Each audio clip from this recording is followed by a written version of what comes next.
তো গাইস আসসালামু আলাইকুম, শুরু করে দিলাম বিয়ারিং স্টার্ট নাও। তো পড়তে পড়তে পড়ে গেলাম, ল্যান্ড করলাম। ল্যান্ড করার পরে লোড করতেছিলাম, লোড করার পরে পরে অনেকগুলা যে লোড করলাম। তো আজকে কি বিয়ারিং থেকে শুরু করলাম যে আজকে কিছু একটা হবে, ভুইয়া নিতে পারে কি না দেখা যাক। তো ভুইয়াকে নিতে পারে আসলে। তো চলে গেলাম লোড নিয়ে, অনেক লোড নিলাম। লোড নেওয়ার পর দেখি সামনে একটা স্কট। তো স্কটের মধ্যে পড়ে গিয়ে আমি মনে করছি একটা সাথে রাশ করে দেখি আমার পিছনে আরও তিনটা। এখন কি করা যায়, তো আমি আর কিছু করতে পারবো না। তখন আমি এখানে ডাউনে আর কিছু করার নেই। পর আমার টিমমেট আছে, টিমমেট জোন পোষণ নেট সমস্যা হতেছিল। পরও আমাকে 600 টোকেন দিয়ে রিভাইভ দেওয়ার পরে আমি আবার নামার পরে হচ্ছে যে আমি ল্যান্ড করার পর আজকে যে মনোভাব আছে 2-3টা কিল করতে পারবো, 4-5টা কিল করতে পারি কিনা দেখি। কিন্তু আসলে কি পারবো না। আমি এখানে একটা এনিমি ওখানে নামলে একটু লাভ হতো যদি ওকে মারতে পারতাম, কিন্তু ওখানে নামতে পারি না। ওকে প্রথমে দেখি নাই, পরে দেখুন ডাউন হয়ে গেলে পরে আমি দেখছি। তো পরে হচ্ছে যে ওখানে দেখি একটু উঠি দেখি একটা যে বোমা নিই। তো পরে ওখানে কি মারতে পারবো টিয়া দিয়ে। তো পরে হচ্ছে যে ওখানে তো ওকে উপরে উঠে একটু লোড পাই কিনা দেখি। লোড নিয়ে তো পরে ওকে তো আর মারার কোনো সম্ভাবনা, ও তো এখন নিচেও নামবে না, কারণ আমাকে অবশ্যই দেখছে। তো অবশ্যই নিচে নামবে না। পরে এখান থেকে একটু বুম নিচে লাভ মেরে একটু বুম মেরে দেখি পরে কিনা ওরে।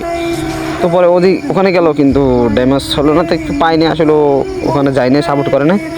যাই হোক, তো অনেক লোড করলাম। লোড করার পরে যে তো পরে দেখলাম আমার টিমমেটের সাথে সামনে ফাইট করতেছে এনিমি। পরে গেলাম একটা এনিমি সামনে, ও আমার ফোরাস দিয়েছে। পরে ওকে ড্যামেজ দিয়ে, হালকা পাতলা ড্যামেজ দিয়ে ওকে আমি ডাউন করে দিই। ডাউন করার পরে আমার টিমমেট কিল কনফার্ম পরে আরেকটা এনিমি আমার টিমের সাথে ফাইট করতেছে। পরে আমার টিমমেট তো কী করবে, আর পরে ওকে আমি ফুল স্কট শেষ ওকে আমি খাইয়া দিই।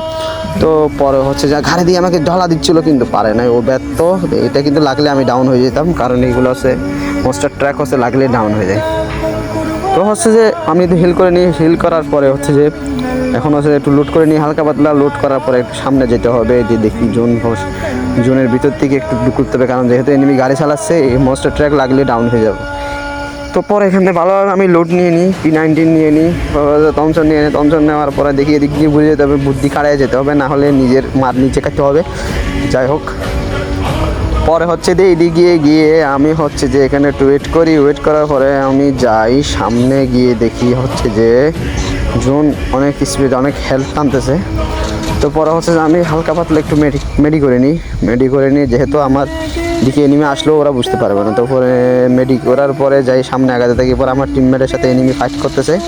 তো পরে ওখানে গেলাম, দৌড়াইতে গিয়ে দেখি আমার টিমমেটের মারতেছিল। পরে দেখলাম একটা এনিমি রাশ করছে আমার টিমমেটের উপরে। পরে ক্যারেক্টার মারে দিয়ে ফেস্ট করে দিছি ওকে, আমি খাইয়া দিই ও ডাউন। পরে হচ্ছে ওর কিলটা আমি কনফার্ম করার পরে আমার এখন ওর থেকে একটু লোড করার পরে আর একটা এনিমি আমার টিমমেটের মারতেছে, ওকে আমি একটু ক্লাশ করে দিই, ওরে দিয়ে একদম ফাঁদা দেওয়ার পরে ও ডাউন হয়ে গেছে। পরে কিন্তু আমি নিয়ে নিই। এবার আমার টিমমেট ওদিকে গেছে। আমার টিমমেট আরেকটা টিমের সাথে ফাইট করতেছে।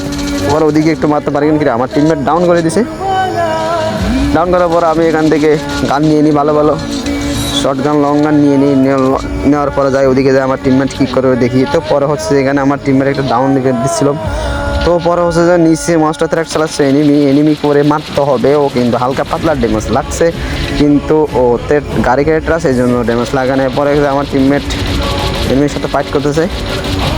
তো হচ্ছে যে এখান থেকে দেখি হালকা পাতলা ড্যামেজ দেওয়া যায় কিনা। পরে দেখলাম আমার টিমমেট এনিমির সাথে ফাইট করতেছে গাড়ি থেকে নেমে। ওকে এখন তাহলে মারতে হবে, কিন্তু আমার টিমমেট ডাউন হয়ে যায়, কিন্তু কিলটাও পেয়ে যাই। আমি অনেক ড্যামেজ দিয়েছি, আমার কিল হলো না। পরে কিন্তু লাভ দিয়ে দিই।